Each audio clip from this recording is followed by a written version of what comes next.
Buen día con todos, 7 en punto de la mañana, tráfico en la avenida Occidental en el norte de la capital. Esta imagen en vivo es del sector de San Carlos. Tome previsiones si es que nos está viendo y va a salir por este sector.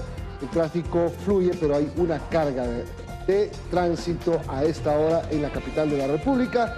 Sale el sol, 8 grados centígrados. Liz, ¿cómo estás? Qué gusto saludarte. Buenos días. ¿Qué tal, Milton, amigos? Buenos días, el gusto es mío ya de compartir con ustedes esta hora de información. Linda imagen la que vemos de la capital, ese contraste, ¿no? De un sol que se ve está resplandeciente, pero con esos 8 grados centígrados, mucho friecito en Quito. Veamos qué pasa en Guayaquil ahora. Les propongo también tomar el pulso a través del dron. Movimiento en la avenida Machala, centro de la ciudad.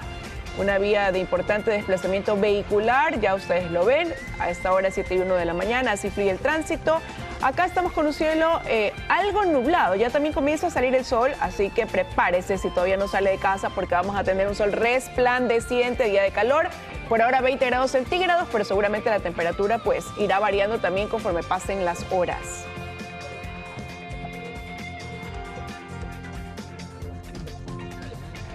Último día de la semana, último día del mes de septiembre. Se acaba y vamos rapidito a terminar este 2022, Liz. ¿Cómo estás? Muy bien, y sabes que se acaba el mes más largo porque septiembre es un mes que no tiene feriados, ¿no? Entonces ya de aquí a octubre y es un paso a Navidad y fin de año. Iba a decir el mes más largo, si tiene 30 días nada más. Pero en el sentido de que no hay ningún feriado. Los otros tenemos en casi todos descanso, pero este de aquí ha sido ese mes continuo y ya terminó hoy como tú le decías. Pero bueno, contarles quiénes vamos a tener. Ya viene el 9 de octubre, ¿no es cierto? Feriado. El 10 de octubre viene noviembre, 2 y 3 de noviembre. Y ya viene el mes de Navidad. 6 de diciembre Quito y Navidad y Año Nuevo. ¿Cierto? Bueno, es trabajar poco. Falta poco y hoy estaremos conversando con Erwin Ronquillo, secretario técnico de Ecuador Crece Sin Desnutrición Infantil, a propósito de ir evaluando cómo van cumpliendo las metas en cuanto a reducir ese 6%, ¿no?, de desnutrición crónica infantil y las estrategias que han implementado para eso. Tenían metas al corto plazo, hoy conoceremos cómo se avanza en ese sentido. Vamos a conversar también con Janet Inostroza, periodista, directora del canal digital Visionarias. Con ella vamos a analizar la situación política que ahora mismo vivimos en el Ecuador. Empezamos de inmediato, 7:03 de la mañana.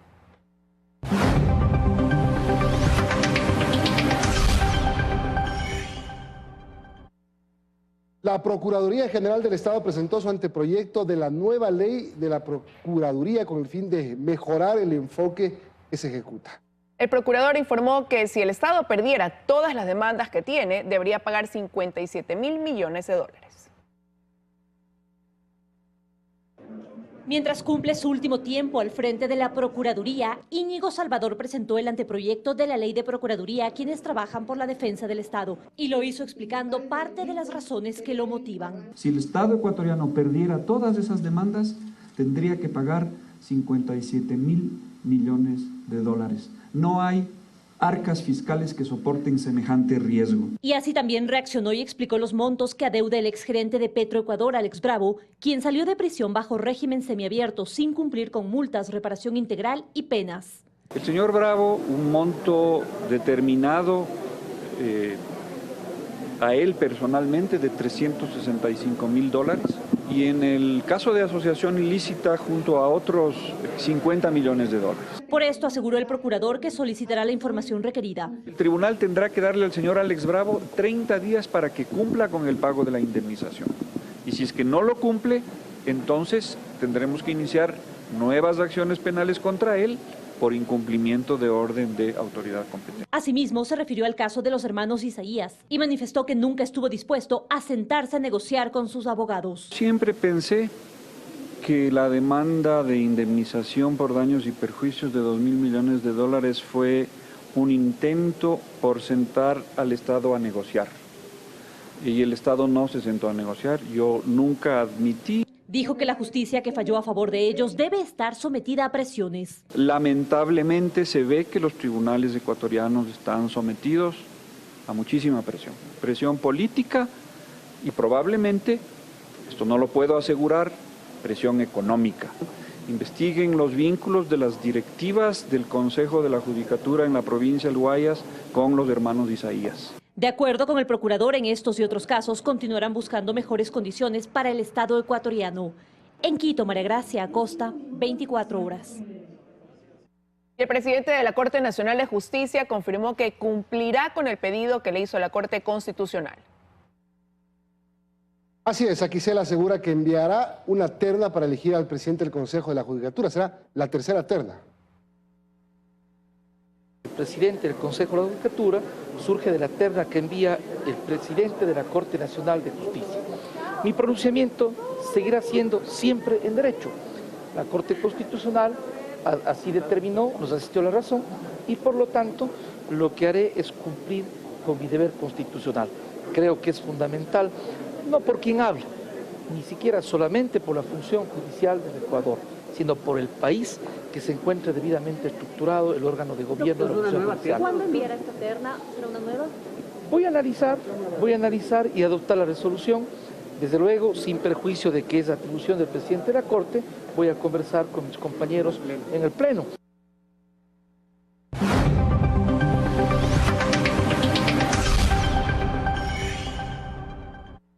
Bueno, Liz, amigos, empieza en la práctica ya por parte del gobierno a buscar estos mecanismos anunciados por el presidente de la República para combatir de frente y lograr, sobre todo lo importante es lograr bajar esos índices alarmantes que tenemos de violencia contra la mujer. Y uno de esos pasos es conformar mesas de diálogo itinerantes en las 24 provincias del país. Con lo que se pretende, amigos, es escuchar las voces de mujeres y reunir insumos que permitan generar estas políticas, estas medidas para poder luchar contra la violencia hacia la mujer. Y que lo importante, Liz, es que no solo se escuche, sino que se ejecute, que se haga algo. Escuchar está bien, pero pasar a la acción es lo más importante. Entre el 1 de enero y el 3 de septiembre de 2022 se han reportado 206 femicidios en el Ecuador. El más reciente y que conmocionó al país, el de María Belén Bernal. Este caso y las recientes cifras de violencia de género llevaron al Gobierno Nacional a emprender acciones. Este jueves, las autoridades anunciaron la creación de mesas de diálogo itinerantes, en las que participarán mujeres con el fin de aportar y fortalecer las políticas de prevención de violencia de género. En esta vez nosotros iremos al territorio para dialogar con las diferentes mujeres del país.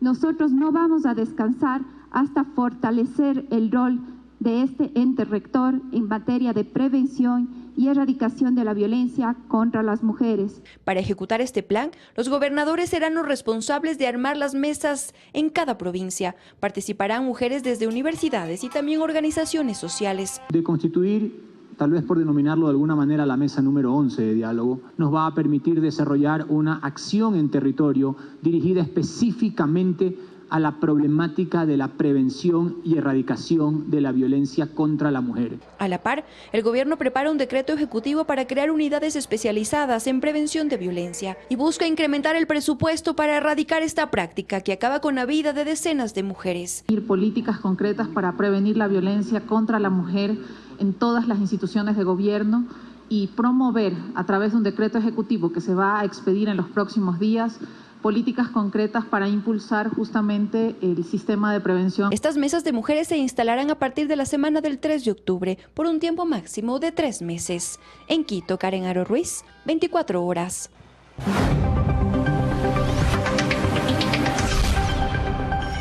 Y el riesgo país superó esta semana los 1.700 puntos. Esta es, Milton y amigos, la cifra más alta en lo que va del gobierno. Analistas opinan que este incremento en el riesgo país se debe a factores internos y externos. Joana Ramos informa. Casa adentro, la difícil situación política del gobierno y en el plano internacional, la caída en el precio del petróleo son los factores a considerar para este incremento en el riesgo país. Los acreedores internacionales de Ecuador están en alerta. Si el país podrá o no cumplir con el pago de sus deudas está en duda y eso se refleja en este indicador, que al inicio del gobierno se situó en 714 puntos y el pasado 27 de septiembre llegó a 1.700 226 puntos. Sí, un aumento de 1.000 puntos en un año 4 meses del gobierno de Guillermo Lasso. Para varios analistas económicos consultados, el paro indígena de junio pasado y la posterior instalación de las mesas de diálogo entre el Ejecutivo y el movimiento indígena iniciaron la escalada del riesgo país. A esto se suma la inestabilidad política y la poca maniobra del gobierno en la Asamblea Nacional. Pero no solo lo que ocurre en Ecuador se debe tomar en cuenta, la caída del precio del petróleo es también importante. Recordemos que Ecuador depende en un 30% de los ingresos petroleros para financiar su presupuesto estatal. En el año 2020, un año atípico por la pandemia del COVID-19, el riesgo país superó los 2.700 puntos. 7:17, este jueves se abrió la mesa de diálogo número 8, la que tiene que ver con el acceso a la salud. Sí, este proceso entre el gobierno nacional y el sector indígena, recordemos, deberá concluir el 12 de octubre. Ayer se discutieron también los acuerdos y desacuerdos todavía en la mesa 6 y 7, y entre esos está el no coincidir en el tema de la reparación y la no criminalización a la protesta, Milton. Así es, veamos. Con un ritual energético fue como se dio inicio a la 8ª mesa de diálogo entre el gobierno nacional y el sector indígena.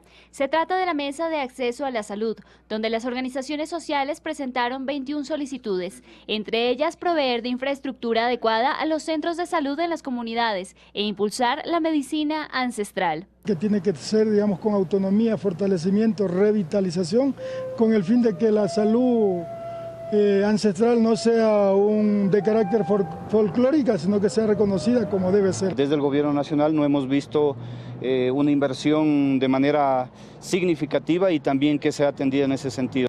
Aunque se esperaba que se cerrara la mesa 6 de Seguridad, Justicia y Derechos, el trabajo se extendió y será hasta este viernes cuando finalmente se firme el acta con acuerdos, desacuerdos y temas pendientes.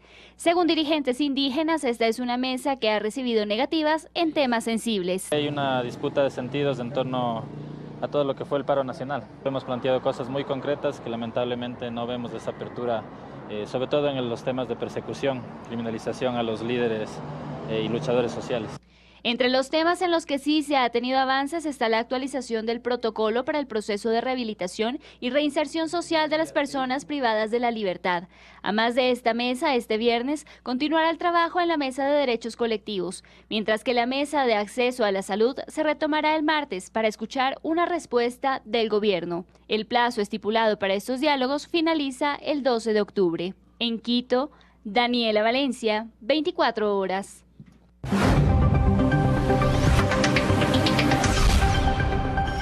El día de ayer en la Asamblea la noticia la generó la Comisión de Fiscalización, donde no se contaron con los votos para aprobar el informe del proyecto hidroeléctrico Coca-Codo-Sinclair, que recomendaba al gobierno no recibir esta obra. Solo tres votos aprobaron la entrega de este informe. Titular: Gobierno y correísmo impiden la aprobación del informe de Coca-Codo-Sinclair. Y esto de aquí, Milton, también se da en medio de un anuncio que hizo también el presidente de esa comisión, ¿no?, de presentar su renuncia. Esto una vez que el CAL aprobó una queja formulada por uno de los asambleístas de UNES, Ronnie Aliaga. Claro, este informe además recomendaba que no se reciba por parte del gobierno de manos de Sinohidro la obra de Coca-Codo-Sinclair porque tiene un sinnúmero de fallas que tienen que ser reparadas. Hay un sinnúmero de objeciones que se han puesto al tema legal de la construcción de la central hidroeléctrica Coca-Codo-Sinclair. Eso recomendaba el informe, pero sí, ayer se dijo que no se aprueba este informe. Y lo que tú dices, Liz, sí, la advertencia y el anuncio que hiciera Fernando Villavicencio de dejar la comisión. Escuchemos lo que dijeron algunos asambleístas de esa comisión. A julio del año 2022 existen 17.499 fisuras. No se debe recibir la central mientras no se reparen todas las fallas y se garantice la vida útil de la planta por al menos 50 años. La Contraloría General del Estado tiene la obligación de hacer el seguimiento desde el inicio y antes de los procesos precontractuales permanentemente, y si ya se detectó, debieron parar esa obra. Lógico, pues, no recibir la obra hasta que se arreglen los problemas. ¿Dónde está el gran aporte en este informe, estimados señores, por Dios.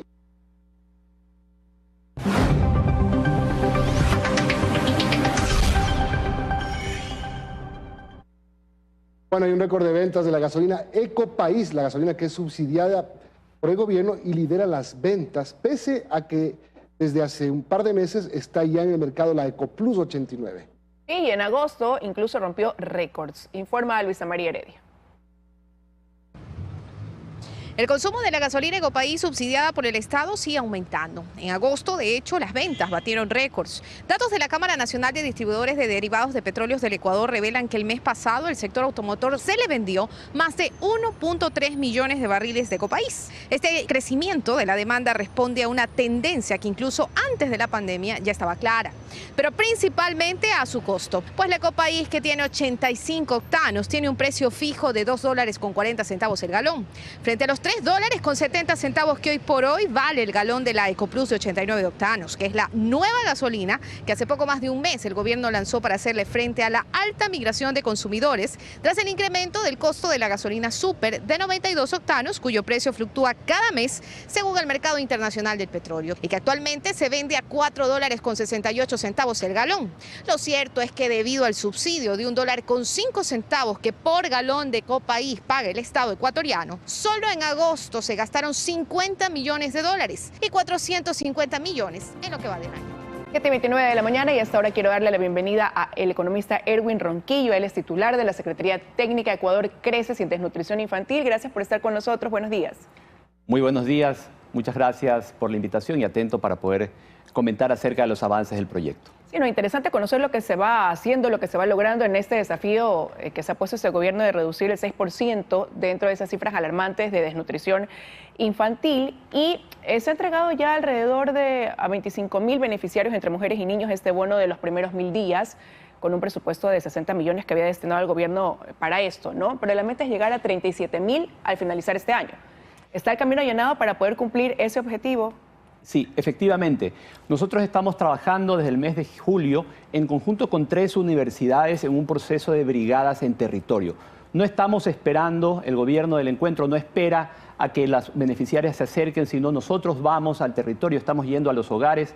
Hemos visitado al momento 545 parroquias a nivel nacional de un total de 728 previstas y hemos hecho una identificación de 65.000 madres, niños y niñas que están en situación de vulnerabilidad y adicionalmente con riesgo de padecer desnutrición crónica infantil, con el propósito de incorporarlas al proyecto Infancia con Futuro, y muchas de ellas van a ser beneficiarias del bono Infancia con Futuro, que es el que acabamos de comentar, el bono de los 1.000 primeros días, pero adicionalmente hay otros servicios que estamos asegurando tanto para las madres como para los niños, los servicios de salud, los servicios de protección social, como por ejemplo los centros de desarrollo infantil y el servicio Creciendo con nuestros hijos. Y antes de desarrollar quizás ese trabajo complementario, esta información que recaban estas brigadas, me imagino, va a permitir actualizar también la cifra real de desnutrición que hay en el país, porque había una encuesta, pero esa encuesta era una data del 2018.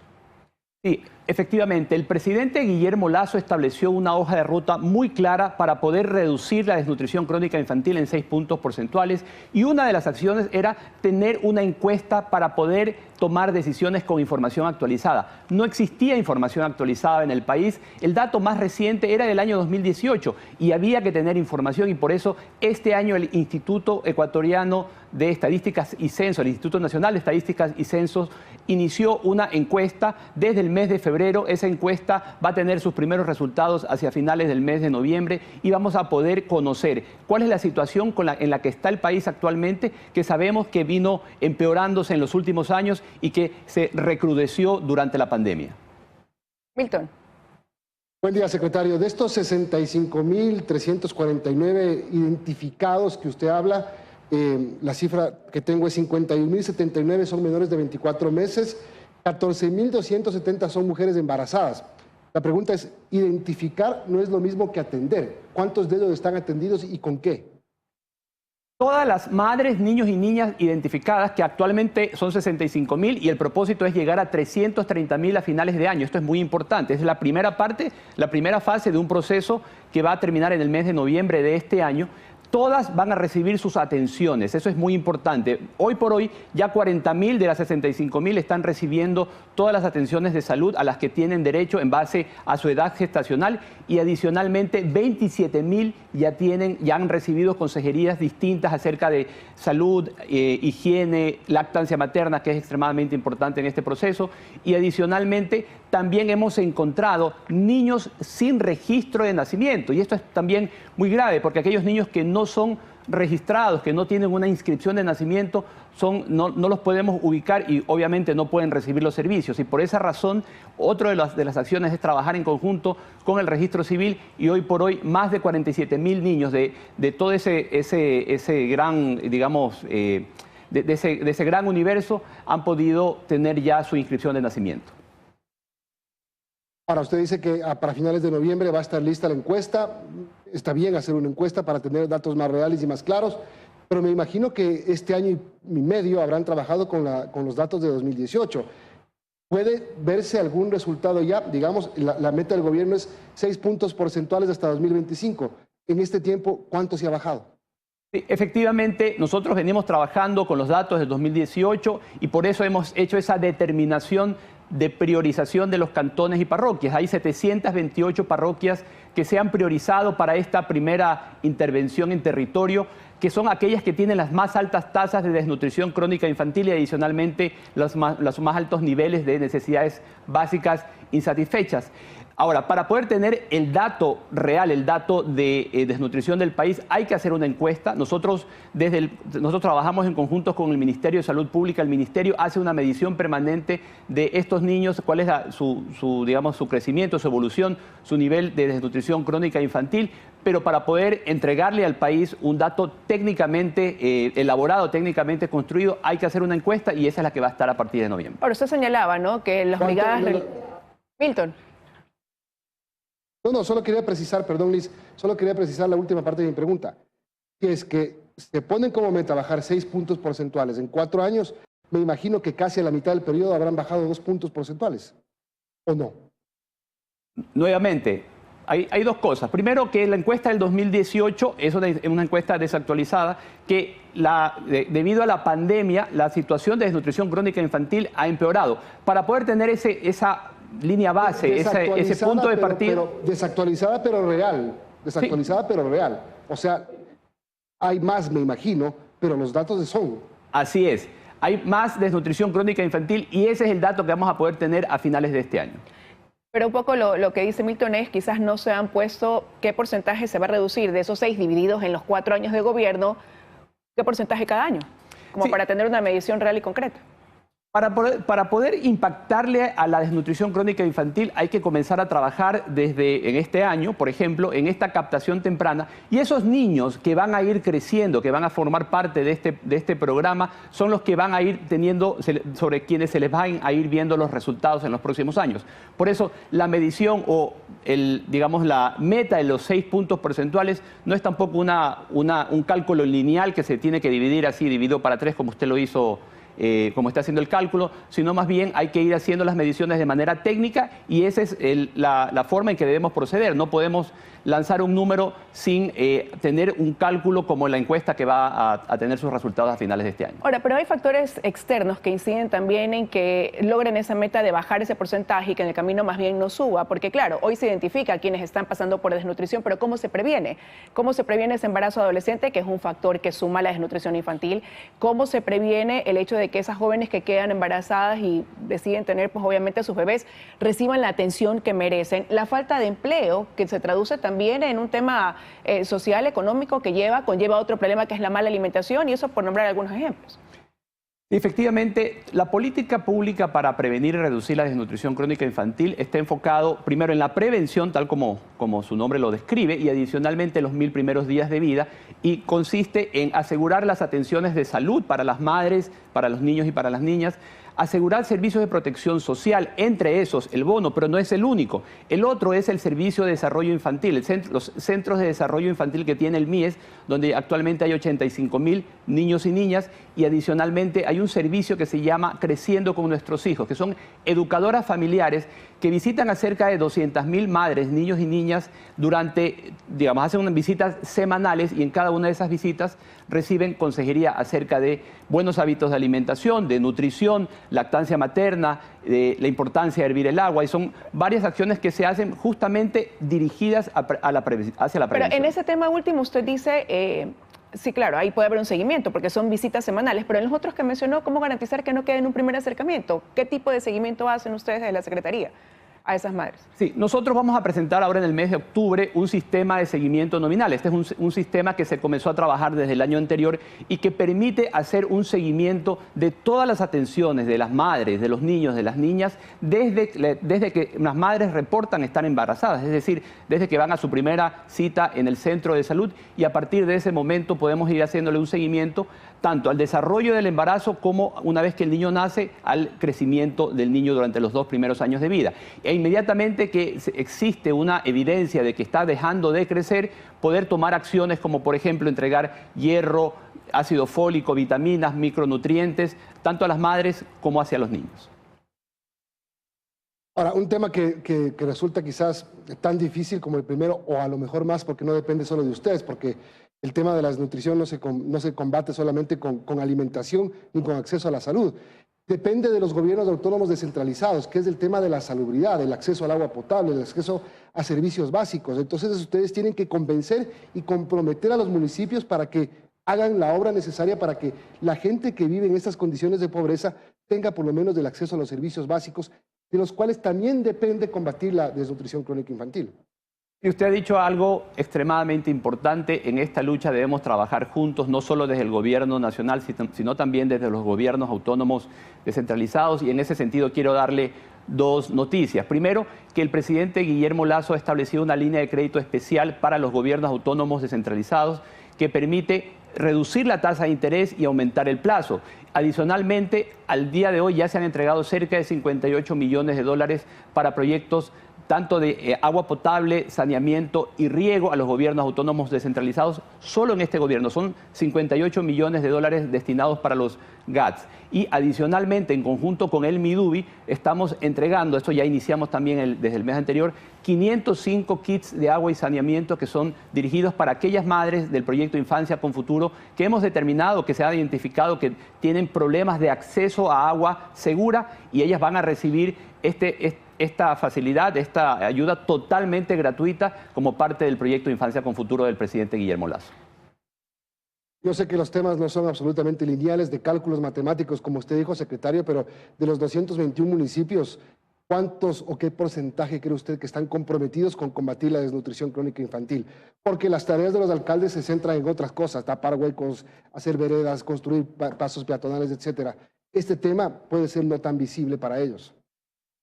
Bueno, en los países donde se ha podido ganarle a la desnutrición crónica infantil son aquellos en los que nos hemos unido o se han unido como sociedades, tanto los actores políticos, la ciudadanía, y aquí es muy importante que nosotros en Ecuador logremos concretar esa causa nacional, esa unión en base a un solo objetivo. Y en las próximas elecciones, donde se van a elegir autoridades locales, va a ser muy importante que la ciudadanía le exija a sus posibles autoridades, a los candidatos, cuáles son sus acciones específicas respecto a cobertura de agua y saneamiento. En el Ecuador apenas el 50% de la población tiene acceso a agua potable. Ahí hay una gran brecha, una gran oportunidad para que quienes son candidatos hagan propuestas claras acerca de cómo se va a cerrar esa brecha de servicio básico. Ok, de acuerdo, pero no me contestó lo que le pregunté. ¿Cuántos están comprometidos hoy? Nosotros estamos trabajando con los 221 cantones del país. De ellos, le puedo decir que cerca del 90% están absolutamente comprometidos con la estrategia. Ahora, muchos de ellos van a cambiar en las próximas elecciones. Lo que sí le podría garantizar es que nosotros estamos tomando acciones en ese sentido. Estamos trabajando en conjunto con el CNE para llegar con la información de cuál es esta estrategia para combatir la desnutrición crónica infantil a todos los candidatos de los gobiernos autónomos descentralizados. La otra parte la tenemos que hacer la ciudadanía y también los medios de comunicación para que este sea un tema fundamental, un tema pilar en la próxima campaña electoral. Un tema que vaya más allá de las personas, sino de la necesidad de los ecuatorianos, ¿no? Seguramente. Pero si bien, como Milton lo señalaba, la mala alimentación o la falta de alimentación no es lo que netamente va relacionado con la desnutrición, pero sí es un componente. Hay una realidad: 1/3 de todos los alimentos que se producen globalmente se desperdician, mientras que 1 de cada 9 personas pasa hambre, ¿no? Y ese es un factor. Al hablar de trabajo conjunto, ¿qué se hace en Ecuador para enfrentar eso, que también es una realidad? Nosotros estamos trabajando dentro de las distintas acciones que se elaboran desde el gobierno y bajo el liderazgo del presidente Guillermo Lasso con todos los ministerios, incluido el Ministerio de Agricultura y Ganadería. Ellos tienen un área que se refiere a la agricultura familiar y campesina, que está totalmente enfocada en, primero, mejorar las prácticas agrícolas y adicionalmente incorporar a más familias a este proceso, primero para entregar kits kits semilla, kits kits agrícolas y sobre todo capacitación. Hemos encontrado que hay una gran deficiencia en las zonas rurales respecto a cómo poder llevar adecuadamente estos huertos y cómo tener seguridad alimentaria local. Otro de los procesos en los que estamos trabajando es en conjunto con el Programa Mundial de Alimentos para poder asegurar que aquellos gremios o que aquellas asociaciones de la agricultura familiar y campesina puedan ser proveedores del Estado. Estamos iniciando para el mes de octubre ya un piloto en la provincia de Imbabura para llegar a 10.000 niños y niñas de las escuelas del país. Muchísimas gracias, secretario Ronquillo, por habernos acompañado esta mañana. Momento de irnos a una pausa y ya regresamos. 7:47, vamos a conversar con Yanedi Nostroza. Ella es la directora de Visionarias, canal digital, periodista. Hola, Yanedi, ¿cómo estás? Hola, Milton, muy buenos días. Muy buenos días a todos, qué gusto estar aquí. La situación política del país. Estamos ahora con un debate contra la violencia de género nuevamente, a propósito de lo que pasó con María Belén Bernal. Acciones del gobierno, aciertos, desaciertos, cuestionamientos a lo que está ocurriendo en el país. ¿Cómo la ves tú? Varias cosas. Primero, mi solidaridad con Elizabeth Otavalo y todas las madres, padres, hermanos, hijos que cada 28 horas se quedan sin esa mujer, ese pilar de esa familia, porque en este país muere una mujer cada 28 horas por acciones tan o más violentas que las sucedidas con María Belén Bernal. Milton, la estadística dice que el 30% muere víctima de arma de fuego. En un país en donde teóricamente tenemos que estar desarmados y en donde se lucha y se pelea y se dice, se propone que hay que aprobar el uso de armas de fuego para defendernos en materia de seguridad. Bueno, ya estamos armados y estamos armados y no está normado. Y se está usando en el círculo más básico, pero más importante de la sociedad, que es la familia. Un 27% son heridas de muerte y finalmente asesinadas con arma blanca. Eso es lo que está pasando en el círculo más pequeño de la sociedad, pero el más importante, como el que digo, en la familia. ¿Qué se está haciendo allí? Tenemos que sentarnos a pensar cuántas mujeres más tienen que morir para sentarnos a pensar lo que realmente tenemos que hacer como gobierno, como Estado, como sociedad para poder resolver estos problemas estructurales y realmente darle un giro a la historia que tiene este país. Ese es el tema. Casi 300 femicidios en lo que va del año, una cifra superior. Cada año va subiendo la cifra y no es solamente tipificarlo, ni solamente ofrecer combatirlo. ¿Cómo realmente logramos bajar esa violencia, esa tolerancia del 60% que existe en el Ecuador? Imágenes como la de este hombre en la provincia de Los Ríos, pegándole a su esposa o a la persona con la que convivía, y todos viendo como que fuera un espectáculo taurino, no sé, un box. Pues mira, sin hacer nada. El problema principal es que tenemos una violencia naturalizada y prueba de ello es esa escena que tú describes. Otra, semana anterior al asesinato de María Belén Bernal, una joven en Guayaquil que transitaba tranquilamente por la calle, un hombre le agrede verbalmente, le intenta ser pues galante y lo que hace es agredir a esta joven que protesta en ese sentido y el hombre la agarra a golpes y nadie hace nada. Es la principal crítica que hay, es el principal reclamo que ella hace, que gente miraba y nadie hacía nada. Lo mismo ocurre dentro de las familias. Lo mismo ocurre dentro de las familias en distintos niveles, ¿sí? Donde existen también víctimas, mujeres, niños, pues que tarde o temprano se acostumbran a convivir con la violencia y la naturalizan. Eso es lo que hay que combatir. Y realmente es complicado, es difícil, sí, pero tenemos que empezar a hacerlo en algún momento o el espejo de la sociedad, que es lo que está ocurriendo en la familia, va a seguir empeorando. porque hoy estamos apuntándole con el dedo a la Policía Nacional, pero lo que ocurre dentro de la Policía Nacional ocurre en varias instituciones públicas, privadas y, como digo, dentro de la familia, que es la institución que más debemos cuidar dentro de nuestra estructura como sociedad.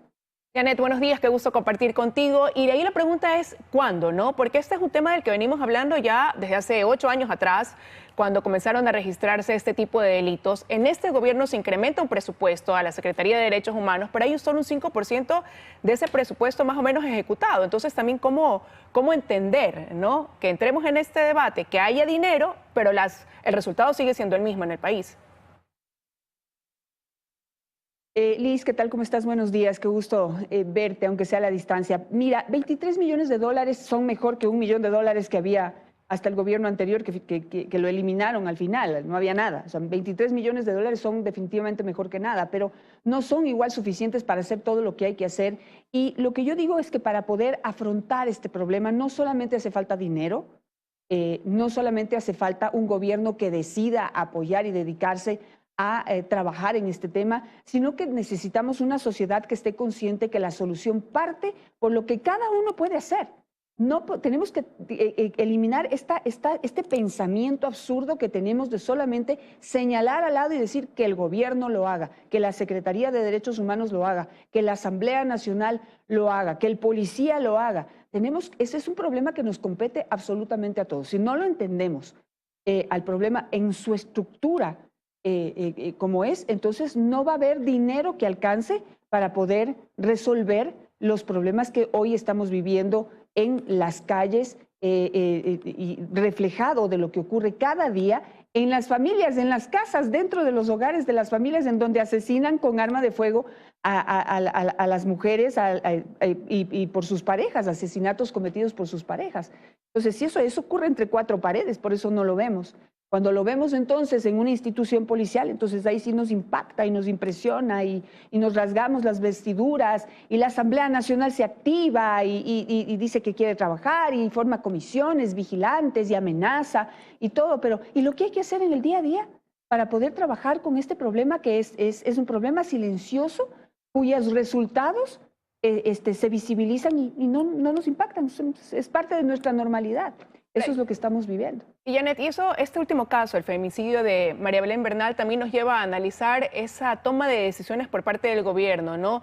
¿Cómo evalúas tú quizás el hecho de que para unas cosas hay una respuesta muy tardía, como por ejemplo el abastecimiento de medicinas, la corrupción en hospitales, que ya viene siendo un tema conocido en el país desde antes de este gobierno, ¿no? En muchos gobiernos anteriores, pero por otro, decisiones tan rápidas debido a quizás la presión, a lo que genera lo mediático, como sacar al ministro del Interior, pedir la disponibilidad para que entren a una evaluación 19 generales y otros coroneles, el dar un plazo que se cumple hoy al comandante de policía para que encuentren a Germán Cáceres. Mira, son decisiones que yo las catalogo como inéditas, decisiones fuertes, decisiones que podrían convertirse en históricas si no quedan solamente en la superficie. ¿Para bien o para mal? mal? Para bien. Ojalá. Ojalá. Si no quedan en la superficie. Es decir, esto no se trata de descabezar a toda la cúpula policial que hubiéramos esperado que lo hagan cuando ocurrió el caso de los hermanos Restrepo, por ejemplo, o cuando ocurrió la desaparición de David Romo, de quien hasta el momento no sabemos absolutamente nada. O también me hubiera gustado saber cuántas cabezas pues caían provincial o nacionalmente cuando asesinaron a una joven en el Carchi con 8 meses de embarazo. Ahí no pasa nada, ahí nadie se mueve, ahí nadie exige nada, nadie recibe a sus padres en la Asamblea Nacional. Entonces, estas decisiones mediáticas, estas decisiones fuertes que pues, se difunden a través de los medios de comunicación, pueden llegar a ser buenas si forman parte de una reestructuración, en este caso de la Policía Nacional. Fíjate, Milton y Liz, hoy es 30 de septiembre. Hoy se cumplen, ¿cuántos? 12 años del famoso 30 de septiembre, del 30S, en donde empezó una desinstitucionalización de la Policía Nacional contra la que nadie ha hecho absolutamente nada. Se ha destruido a la Policía Nacional desde esa fecha especialmente. Y hoy esperamos que dentro de la Policía Nacional se reaccione de una manera diferente frente a lo que está ocurriendo. Bueno, pues no seamos ilusos, esto no puede cambiar de un día para otro. Llevan 12 años desinstitucionalizando a esta importante institución de seguridad. Y ahora con estas decisiones, si quedan allí y no vamos a los problemas de fondo, pues mañana habrá más María Belén Bernales o habrá más policías que acribillan con 13 tiros a delincuentes intentando defender a personas inocentes, a personas que pues necesitan de esa protección. Es decir, estos errores se van a seguir cometiendo. Es necesario atacar el fondo del problema, que es una reestructuración de la Policía Nacional, en donde hay que empezar por la escuela de policía, ya lo vimos, no puede quedarse en un simple cambio de cambiar los directores hombres por las directores, por ahora directoras mujeres. Bueno, ok, ¿qué se le está dando a esas mujeres para que puedan realmente hacer un cambio, a dar un giro en el estilo de educación de esos policías para que eliminen la violencia de sus historias personales y particulares y de su función como policías? Porque, Milton, hay una estadística, hay más de 1000 denuncias por violencia intrafamiliar en contra de policías en este país y nadie está haciendo absolutamente nada, y no solamente me refiero a sancionarlos, que hay que sancionarlos, yo me refiero a ver que es un problema de que no se trata solo de María Belén Bernal. ¿Cuántas potenciales víctimas hay dentro solamente de la familia Policía Nacional? Ahora, las otras decisiones acompañando a esto del presidente de la República, demoler el edificio donde pasó lo que pasó, lo que le pasó a María Belén Bernal, ¿qué sacamos con eso? ¿Tumbando una estructura se cambia la estructura? Yo no creo. Y la otra, ayer se crearon unas mesas de diálogo que serán itinerantes, para buscar mecanismos para bajar la violencia de género. Dos acciones del presidente Lasso, que el día anterior salió con todas las funcionarias, subsecretarias, viceministras, ministras, mujeres a su lado. ¿Golpes de imagen? Como digo, suenan bien, pero si se quedan solamente en eso, en que suenen bien y no vamos a la estructura del problema, a la base del problema, no se va a lograr absolutamente nada. Destruir, demoler un edificio, que por cierto, antes de demolerlo deberían hacer una evaluación sobre cómo y dónde pernoctaban los oficiales de policía en nuestro país. Porque de la información que recibimos eran habitaciones que estaban divididas por tabla triplex. Exactamente. Eso es denigrante. 4 por piso, solo separadas por tablitas. 4 por piso, separadas por tabla triplex. Eso es absolutamente denigrante, inaceptable, que en términos, digamos, en temporadas normales, por llamarla de alguna manera, los oficiales tengan que recibir a sus esposas pues la visita conyugal, creo que se denomina, pero la visita de sus familias, de sus esposas, que pueden venir de otras ciudades o de la misma ciudad de Quito, en esas condiciones en donde no hay privacidad.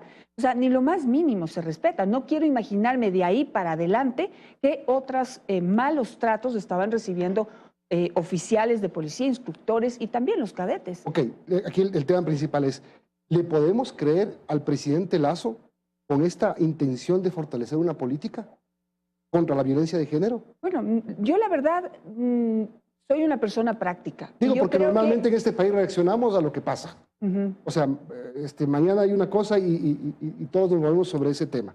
Ver, hoy estamos pasando esto. Si nos sentamos aquí a esperar, cruzado de brazos, a que el presidente cumpla su palabra y haga algo, entonces estamos fregados. Sí, aquí el tema que hay que entender es que sí, necesitamos un presidente fuerte, un gobierno organizado, un gobierno coherente que nos marque la luz, que nos marque el camino y que nos ponga una política, en este caso de combate a la violencia intrafamiliar, clara, en donde haya una campaña fuerte que llegue, esto pasa más allá de las mesas itinerantes, sí, bonito, pueden circular por todo el país pues conversando y convocando a todo el mundo para ver qué opinan. Hay que pasar de ello, hay que ir a campañas fuertes en donde logremos llegar al centro, al núcleo de la sociedad, que es la familia. Hay que darle alternativas y herramientas a las mujeres para que sepan que sí se pueden romper los círculos de violencia, Milton, sí se pueden romper los círculos de violencia, y hay que tener una estructura para apoyar a esas mujeres que se atreven a romper el círculo de violencia, salen de allí y luego necesitan apoyo para que puedan tener trabajo, para que puedan cuidar a sus hijos, para que puedan tener un futuro y para que esos niños salgan de ese círculo y dejen de ser futuros personas violentas o víctimas de violencia, porque eso es lo que estamos haciendo ahora. El círculo en donde nace la violencia es en esa familia, en donde todos los días se golpea, se insulta, se denigra, se baja la autoestima de las mujeres y de paso también de esos hijos que ven en eso el espejo y su futuro. Eso es lo que hay que romper. No depende solamente de un gobierno, depende de todos nosotros. Tenemos que terminar. Ya nos pasamos y tú sabes la bronca que hay cuando uno se pasa de tiempo. Gracias, Janet. Gracias, Milton. Gracias, Liz. Liz, tenemos que terminar corriendo porque si no... Nos despedimos. Será hasta el lunes en este espacio.